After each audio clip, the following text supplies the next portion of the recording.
Start our local edition. I'm Brad Pomerance on the central coast of California today, and we are joined by Jean-Pierre Wolff. He is the Vice President of the Coastal San Luis Resource Conservation District.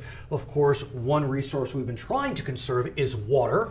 Indeed. The governor ordered that we conserve water last year, and we now know that we have been doing a pretty good job in conserving water, but we're below the 25% target that the governor had hoped we would continue to hit. Harder to conserve water when you're in the winter months. We're just using less, and so conservation can be trickier.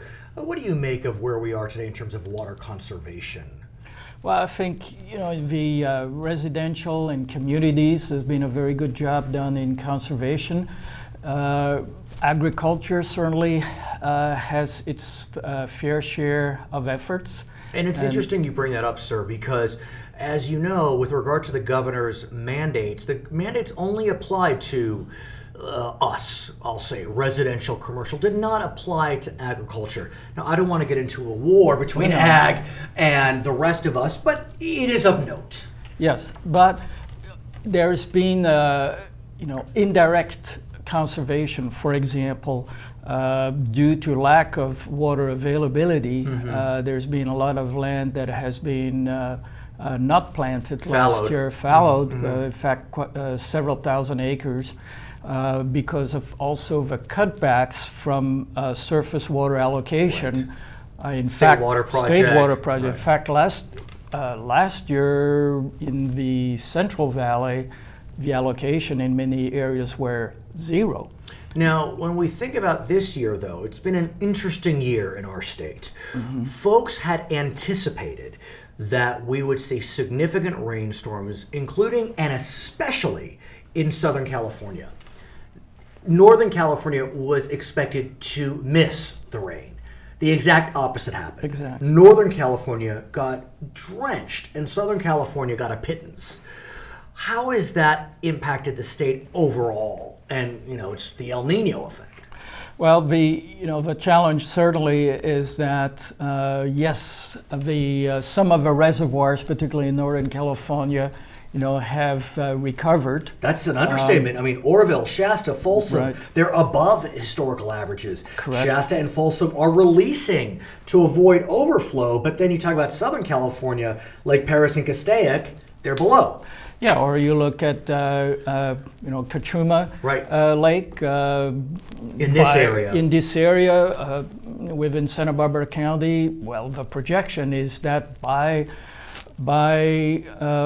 late summer, they're basically going to have to take other measures because the lake is going to be so low. And Lopez Right. Lake, which is not far from San Luis Obispo, the anticipation is that by late summer, they will actually have to curtail some of the water discharge that was provided for agriculture. What about Nacimiento?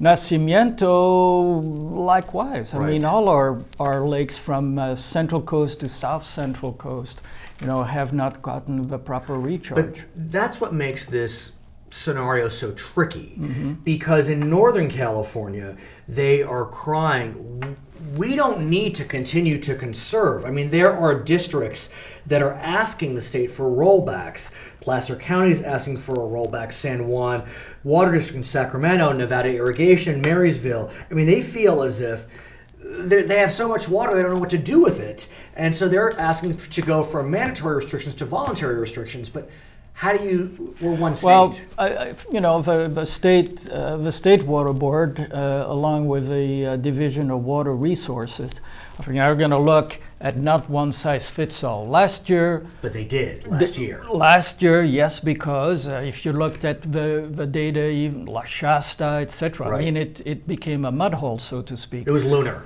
So this year, I think there's going to be a recalibration, and it's going to be more area specific.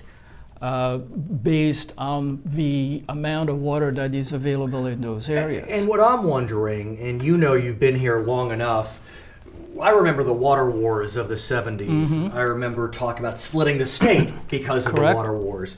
And I just feel as if Mother Nature has set up a friction between Northern and Southern California yet again, because yet again, Northern California has all this water and Southern California is hurting. And Southern California is going to rely on all that snowpack, and it's going to cause increased tension, or is it? Well, I think, one of the game changer in the big picture is going to be the Sustainable Groundwater Management Act. And let's talk about groundwater, because as we know, California had been one of the few states that did not manage its groundwater by regulation. Last year, groundwater management was passed, and localities need to pass their own plan, or the state will come in and pass one for them, although they're many years out. But talk to us about that. Well, if we take San Luis Obispo County, San Luis Obispo County has 18 basins, out of which 5 have been designated as medium, high, and critical priorities. So those basins do have to have in place a sustainable groundwater agency by July 1st, 2017. But think about Paso, for example. The Paso Robles water basin is in severe overdraft. Correct. And the voters were asked, do you want to create an agency? And what do the voters say? A big fat no. It was a resounding no. Right. Yes. And so what happens now? Well, now the county has the responsibility of having by the deadline of July 1st, actually it's June 30th. But whatever it may be. To have in place a groundwater management agency. If the county does not have in place the agency, then it's up to the state the State Water Board to take on the management responsibility. So what is the county doing? Well, this county, I think, is making progress toward establishing agencies by this deadline. And it's a matter of fact, the San Luis Obispo County Division of Water Resource, which is a new division that was formed last year, is going to be presenting to the Board of Supervisors, I believe it's in a couple of weeks, right. Within the month of May, will be presenting a plan on how to develop and address these agencies. The desire of a state water board is not to take over. The whole premise behind the Sustainable Groundwater Management Act was to provide the authority and the governance to the local entities, not to be managed by Sacramento.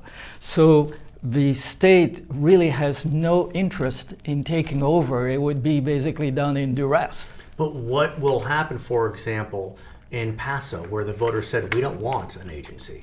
Well, then the county now can learn from the history and the past, see what did not work, and then recraft a new approach to the formation of an agency. So would the agency be county-wide, or would it be? It can be county-wide, for example, a flood control district. Right. The county has a flood control district. Will RCDs be involved in this potentially? The RCD involvement would be in a non-regulatory role, because the RCDs are special districts of the state of California. Right. And they are non-regulatory. So you could not put the RCD in a regulatory position, but it certainly could be what is called a stakeholder or an MOU, memorandum of understanding, collaboratively with the agency. Okay. You'll come back, we'll talk more about it? Sure. Great. He is Jean-Pierre Wolff. He is the Vice President of the Coastal San Luis Resource Conservation District. My name is Brad Pomerance on the Central Coast. It's Charter Local Edition.